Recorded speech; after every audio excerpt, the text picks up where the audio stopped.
त्यानंतर ATD केलं, art teacher diploma. त्यानंतर मग GDR शिल्पकला केली पूर्ण. GDR कुठं केला तुम्ही? कला मंदिर महाविद्यालय कोल्हापूर येथे केलं. कोल्हापूर.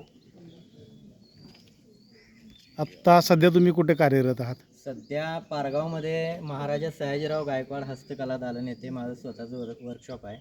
तिथं कलाकृती बनवणं चालू आहे. अच्छा सर. आणि आतापर्यंत तुम्हाला काय कोणते पुरस्कार वगैरे काय प्राप्त झालेत का?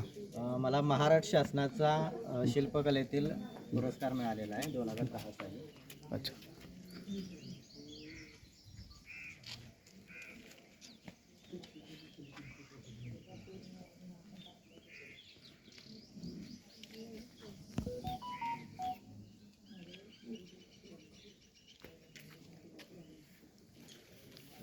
या कलेतून तुम्हाला विद्यार्थ्यांना काय एखादा संदेश किंवा काय देऊ वाटतो का किंवा विद्यार्थ्यांना ही कला शिकणं गरजेचं आहे आणि प्रत्येक विद्यार्थ्यामध्ये हे कलागुण असतातच.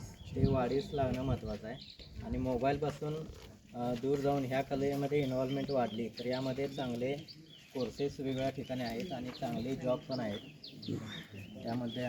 त्यामुळं मुलांनी ह्या कलेमध्ये इंटरेस्ट वाढवला पाहिजे आणि त्यासाठी मी माझ्या क्लासेसमार्फत वेगवेगळ्या विद्यार्थ्यांना मार्गदर्शन चालू आहे. माझे क्लासेस वडगाव, राक्षी, माले या ठिकाणी चालू आहे. ओके, धन्यवाद सर.